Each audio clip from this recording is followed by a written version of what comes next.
Okay, we're up. Somehow. It's a bit noisy because the bywash is coming down from the lock behind us. Yeah. Yeah, here we are. Wherever we are. Littleborough. Which I'm probably pronouncing completely incorrectly. It's past dawn. It's sunny today, that's the main thing. It is decent weather today. Every day it's been forecast rain for the last week, and it's forecast rain every day for the next week. Yeah, so we're going to make the push up to West Summit Lock, or at least this side of West Summit Lock, or possibly the other side. Anyway, there's moorings on both sides of the summit. So we're going to push up and get some moorings up there, hopefully only about 10 locks. Yeah. And about a mile's travel.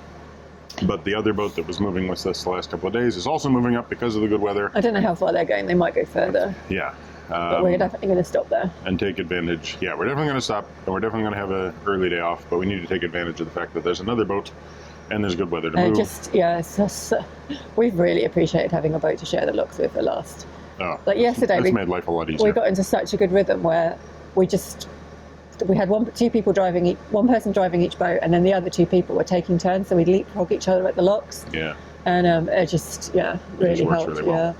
Now, they actually had to go up that lock last night to find somewhere to moor, so we've got to go single-handed through that lock, which is convenient because the next lock has suffered some subsidence damage over the years, and you can only move one boat through that anyway. They're currently getting to the boater services, which are up the second lock, so we're going to move up there, catch up with them, use the services briefly, although we don't need water, thankfully, and then we will continue on together.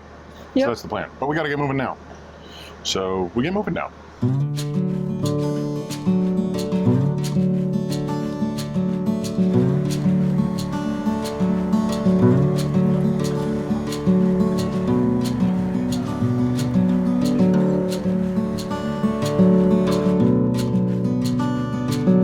We found these moorings surprisingly busy considering how quiet we found this canal so far. Littleborough is clearly a popular place to stop.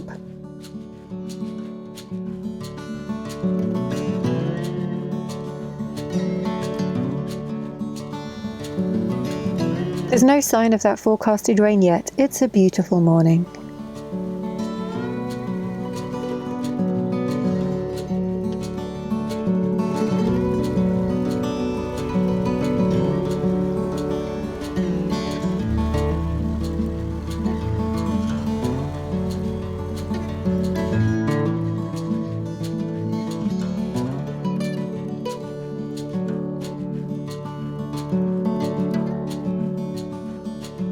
There's a sign on Lock 47 advising that boats should not travel through this lock in pairs.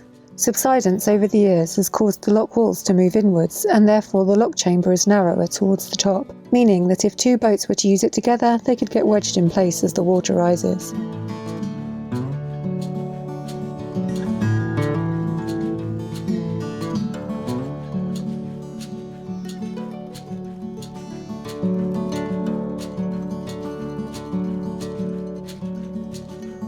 Michael makes a quick stop at the boater facilities to empty our waste, while I walk up to meet the crew of Narrowboat Norfolk and to get Benthouse Lock drained and ready.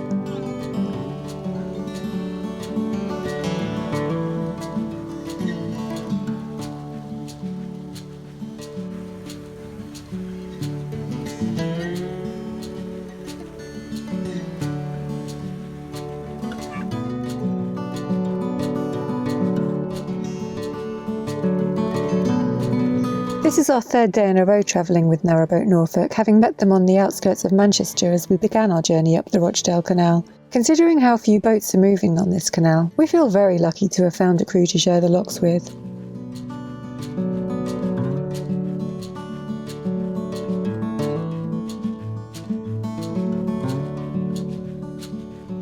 We're in the southern foothills of the Pennines here and are starting to get some views of the hills ahead.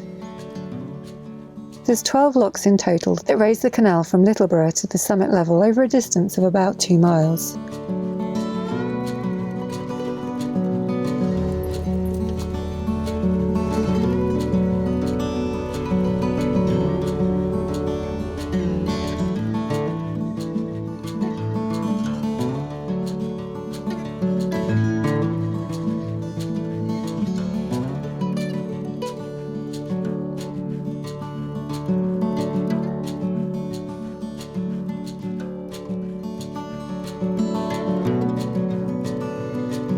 The old Green Vale mill sits right beside Sladden Lock.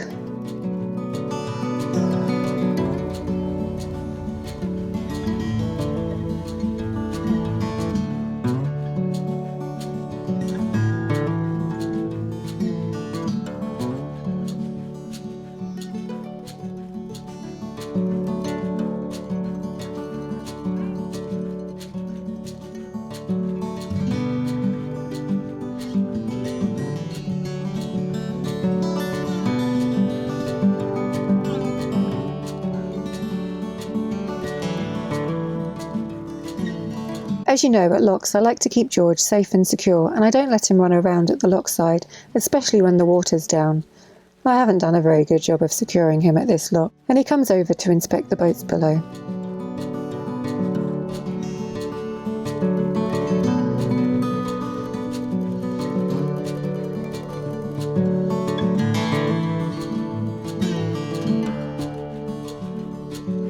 One of the top gates on the next lock has been left open, so I need to close it before I can drain the lock for us. Unfortunately, the balance beam on that gate is unusually short, which means that it's very hard to get any leverage to swing it shut, which is probably the reason it was left open in the first place.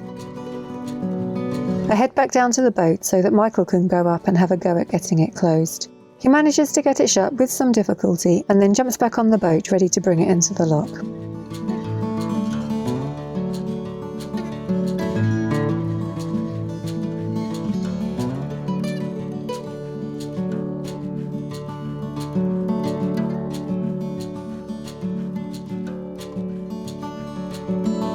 The next pound is pretty low, so we wonder if that gate being left open has caused it to drain. There's just enough water for us to make it into the next lock.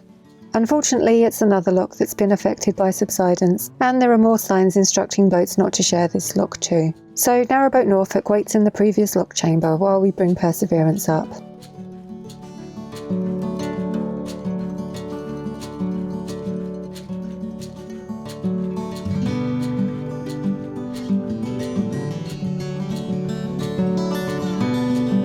Another low pound, and then another lock that we need to do on our own due to the encroaching walls.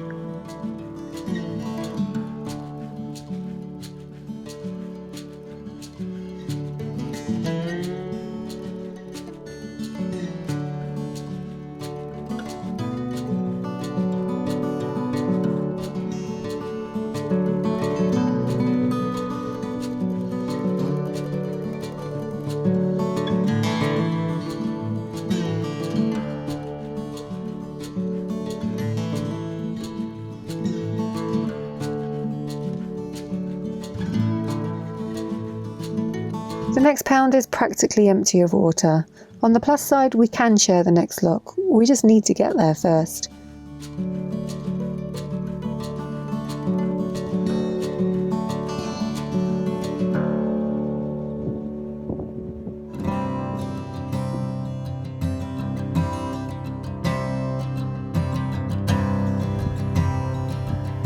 Michael brings the boat through the centre of the channel, which is the deepest part. So far, so good.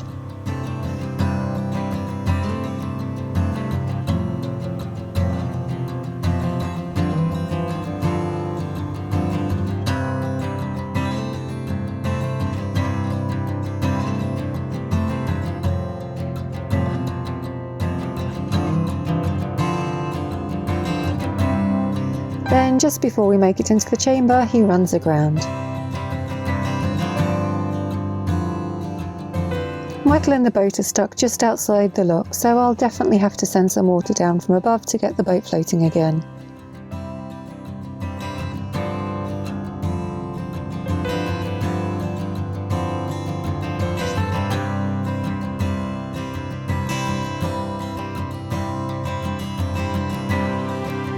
With a little perseverance, Perseverance makes it into the lock. Now we just need to wait for Narrowboat Norfolk to make it up the 2 locks and through the very low pound.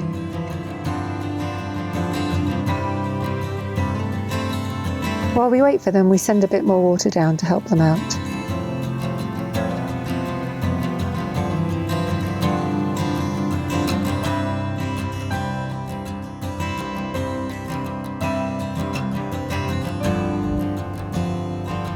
We've got the water level up a bit in the pound, and here comes Narrowboat Norfolk.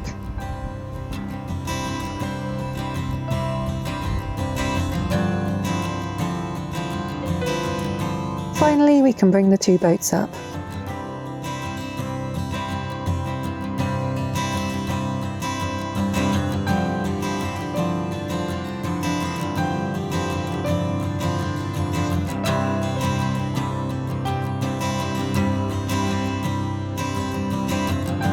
Sending all that water down to the pound below has reduced the level in this pound, but not to any significant degree, so we should be fine to the summit from here.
We're one lock below the summit pound now, and this is where we're going to stop for the night. Our hire boat companions are going to continue on. They're a few days away from their hire boat base, and they want to visit Todmorden and Hebden Bridge before they return the boat, so sadly we'll have to say goodbye.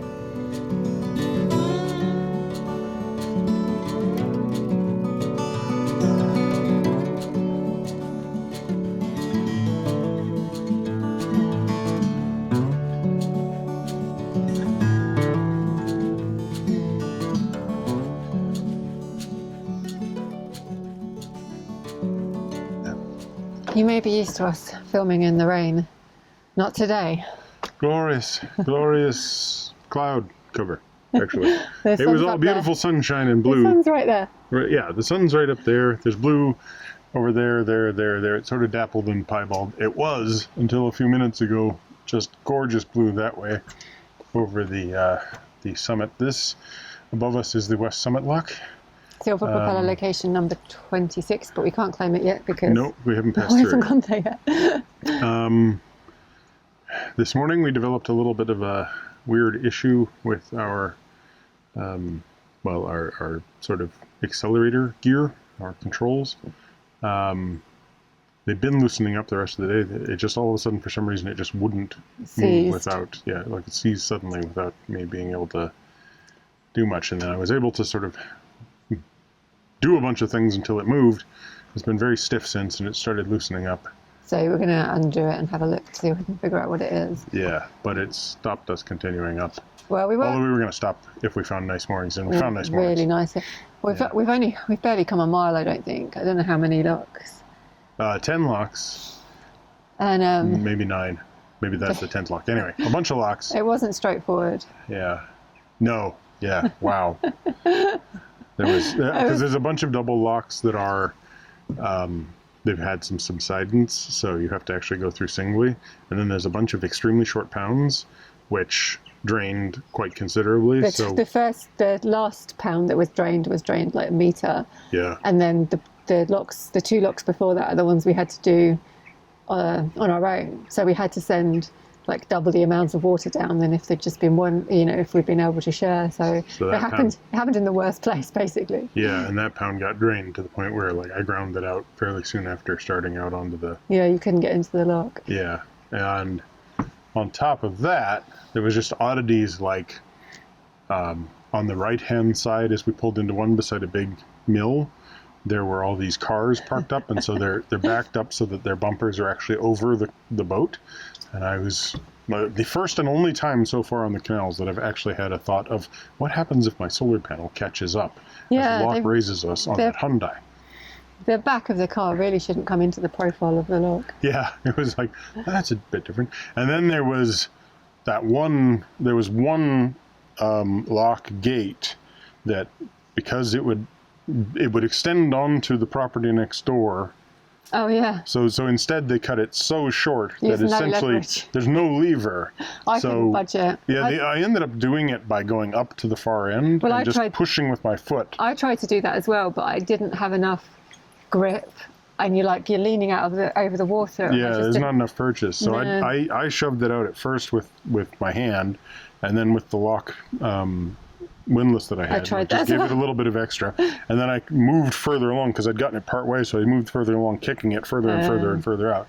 Until finally I was like, okay, I've got it at about 45 degrees. Now I'll just run down, open the bottom lock. And it should shut. Well, not the bottom lock, open the bottom paddle. Yeah. And it slammed shut. It was like, okay. But Yeah, so when we left that was ridiculously hard to move.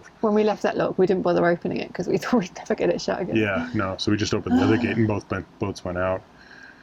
And and then there was the weird services Oh, I didn't go there. where there's just a pathway about this wide, almost completely grown over, with bollards to step over.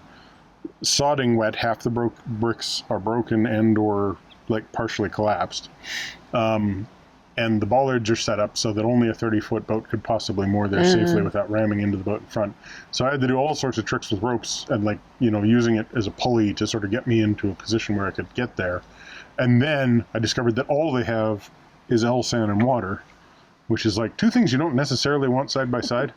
But we needed the L-sand, so that was good. yeah. We were carrying all our rubbish and all the stuff we pulled off from the prop. Which has been quite a lot. So we got a big bag of growing. garbage and and it stinks. And we've got a big Load of recycling and load rubbish. of recycling. But it's just blooming glorious up here. I love it. Yeah. I mean, as we've gotten up here, it's just all. Well, there was quite a few large mills that we passed. Several of them that are still working industrial buildings. And several that are clearly Totally derelict. Yeah. But even that one, the derelict ones, with the tree hanging out through the window. I didn't and get stuff. any shots of it because that's where I started walking ahead to check on Oh, the that's pounds. a shame. Well, you'll be walking by it on your way Yeah. to Little today. Yeah. So hopefully you get a shot of that because that was actually quite interesting.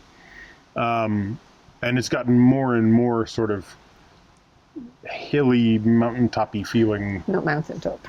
Well, not Basically, you can see them the in English front of Alpines. us, there. I can't do it.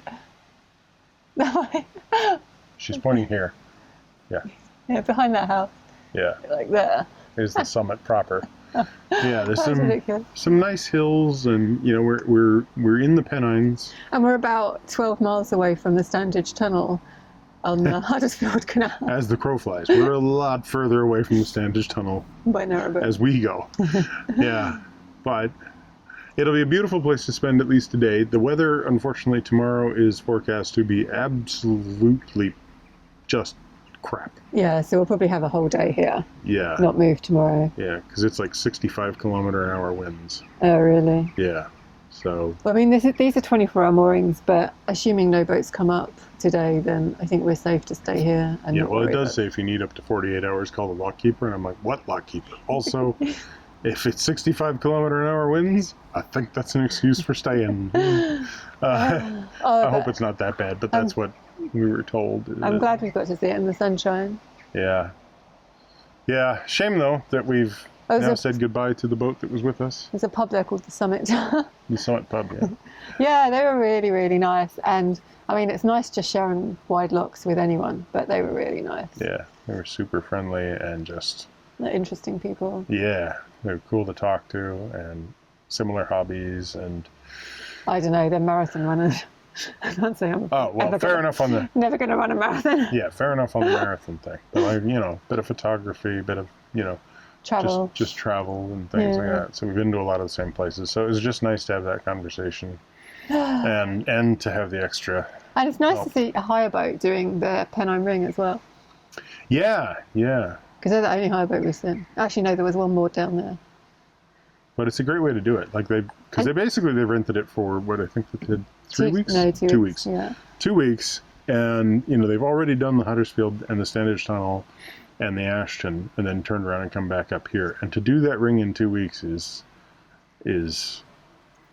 quite a feet. Like, that's quite a bit of work. And if you want to hire a boat in August, but you don't want to go where the crowds are, come and do the Pennine Ring, because we've seen one boat going the other way There's in 3 been days. almost nothing moving. And, you know, okay, there is COVID, so there'd be a bit more, but the Rufford branch, you know, the reason why this is up here at the West Summit as a silver propeller is that this has not been getting much travel. You know, like it's relatively rare for people to come, especially out of Manchester, to come up this way and to stay on this side of Hebden Bridge. People do go up the other side, up the Calder and Hebble, and they get to Hebden Bridge, turn around and go back, or Sowersby Bridge. Those are, you know, more popular known towns. Yeah. And honestly, yeah, there is a bit of a haul to get out of Manchester itself through Oldham. Yeah, really through the first 20 locks. Yeah, if you can like knuckle down and do that in a day. I think you have to do that in a day, really. Pretty much do, yeah. There isn't anywhere nice to stop. New Islington's nice, and then you're going to have a haul to get up to it, at least above lock 65, 64. Yeah. And then you get yourself to the River Irk Aqueduct. Yeah. And by the time you've made it there, that's 1 day out of your way. It's you know, bit of a rough day because of heavy locks and lots of pounds, and you know, and just like a lot of time down the weed hatch comparatively, but like even that wasn't as bad as the weed on the Chesterfield. No, right? No, and it's just a part of the adventure, really. So. Yeah, and once you've cleared it, it's gorgeous. Like, and so quiet, and it's another one of the places where people are so unused to seeing narrowboats coming through. I mean, they do come through, but it's not like 20 a day or 60 a day. Like, I don't know how many they have at like Hill Norton or whatever, but you know, it's maybe 3 or 4 a week. So they're really interested in talking to you and stuff. It's really nice.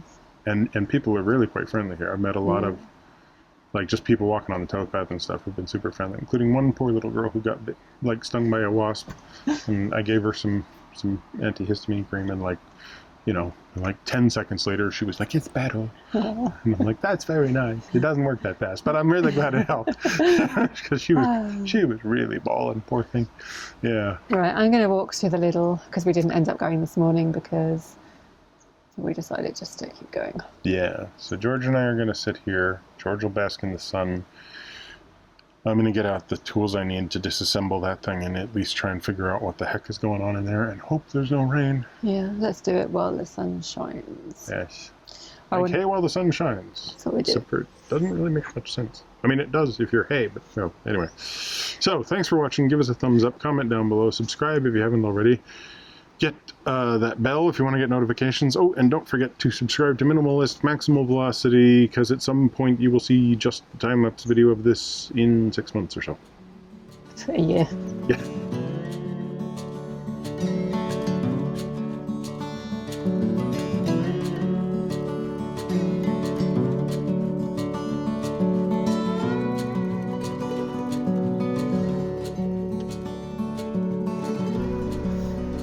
Press stop. I've had it recording the whole time.